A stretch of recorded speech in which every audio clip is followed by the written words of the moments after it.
Hello from my living room to yours. My name is Sarah Bentley Allred. I am the Director of Children and Family Ministries at St. John's. As we gather virtually on this Maundy Thursday, I want to offer a brief reflection on the gospel reading from John today. So this is a reading from John chapter 13. Now before the festival of the Passover, Jesus knew that his hour had come to depart from this world and go to the Father. Having loved his own who were in the world, he loved them to the end.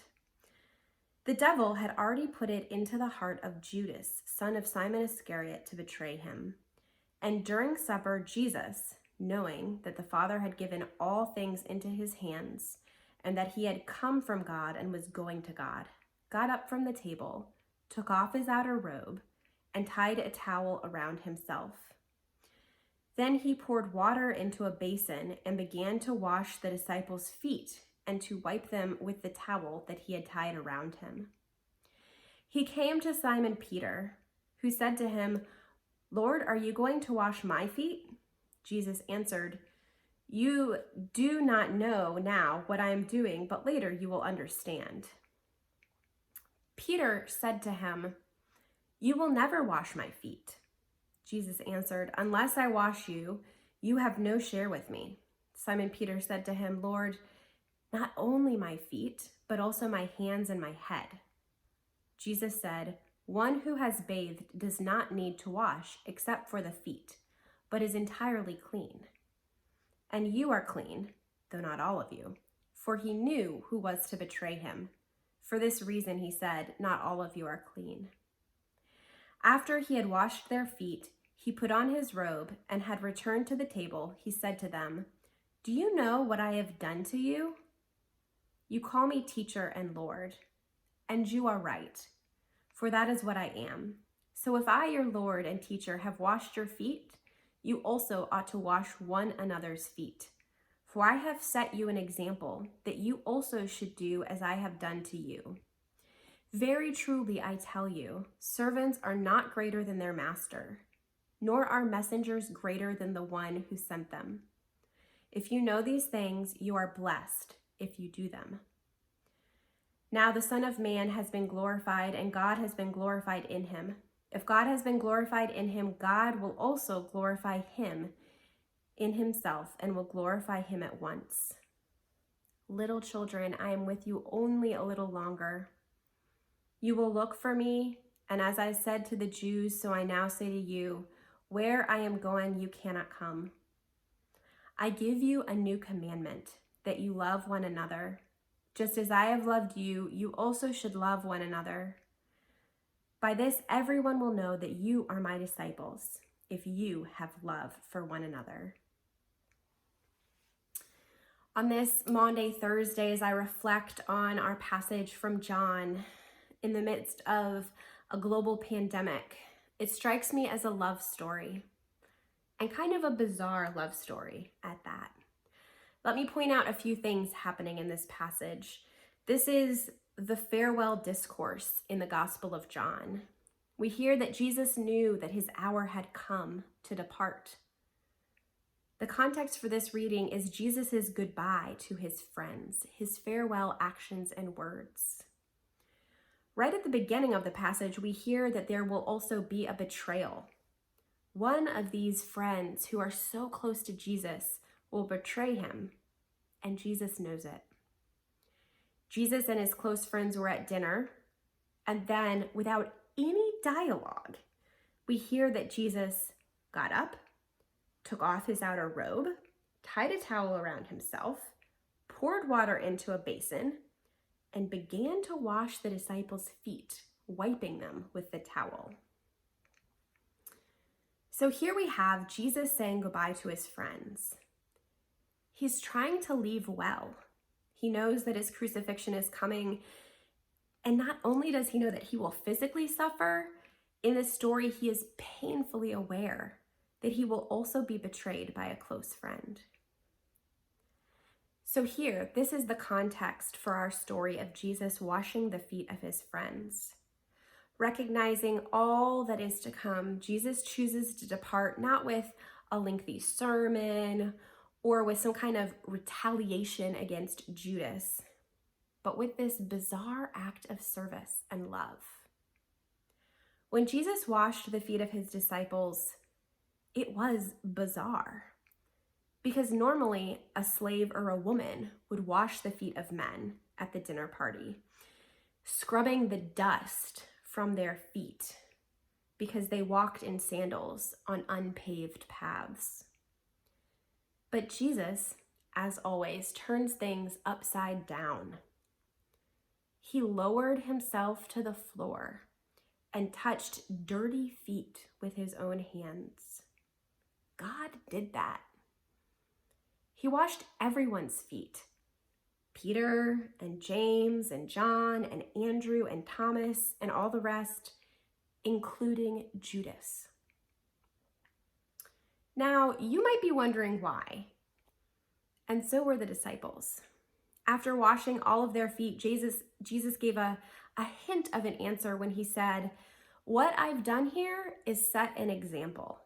You should wash each other's feet because servants are not greater than their master." And by this, he also meant masters are not greater than their servants. What a bizarre way to say goodbye. And what a bizarre way to the anticipation of betrayal. Jesus certainly could have made some other choices. He could have refused to wash Judas's feet. He could have kicked him out of that tight-knit community. He could have thwarted Judas's deceitful plan. But instead, Jesus lowers himself to the floor and washes Judas's feet with his own hands. This foot washing is a display of deep love. Love for the disciples, and love even for the one who will betray him. Our passage for today ends with Jesus giving his friends a new commandment to love one another. Jesus says, "Just as I have loved you, you should also love one another." Jesus wants his example of caring for others, of love in the face of betrayal, of servant leadership to be replicated in the lives of the disciples. Reading this love story in the midst of stay-at-home orders and social distancing, and what I think is the beginning of a very long season of social distancing, it breaks my heart just a little bit.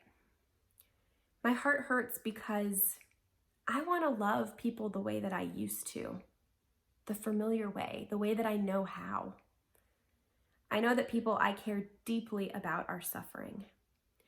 Some of those I love are at home with a newborn infant and a 3-year-old and one parent trying to work. I desperately want to scoop up those kids for the afternoon so their parents can take a deep breath and maybe a nap, but I can't do that.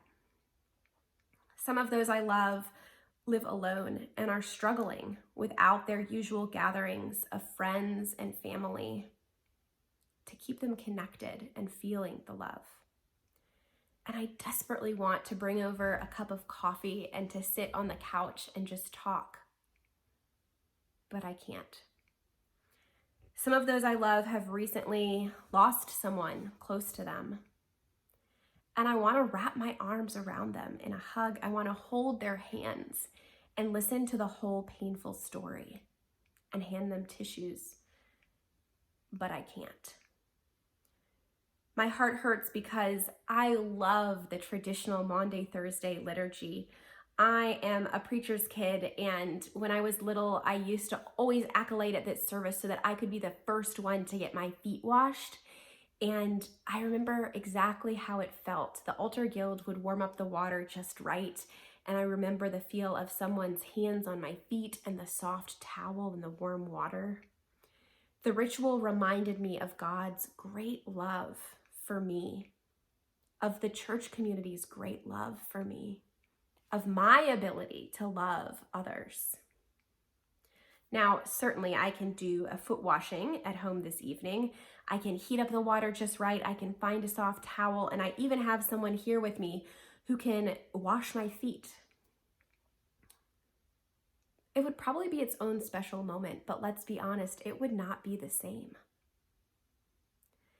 We cannot worship the way we want to right now.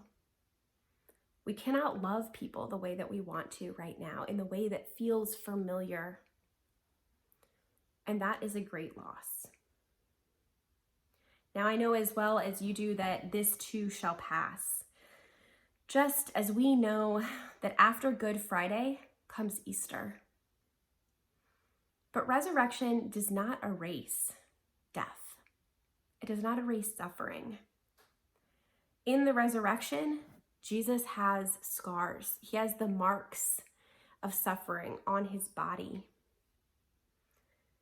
And when we have a vaccine for COVID-19 and we can pass the peace with a handshake again, I don't think it's going to be exactly the same, because we are going to carry this memory of this season deep within us.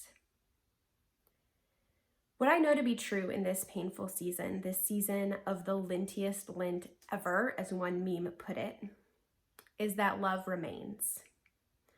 The love that Jesus modeled to his disciples in washing their feet spread throughout the world, across millions of miles. And it has spread across hundreds of thousands of generations, and it's been handed down to us. That love crosses the barrier of life and death. It is even now moving across phone lines and through text messages and across computer screens and flowing out through prayers, spoken and unspoken.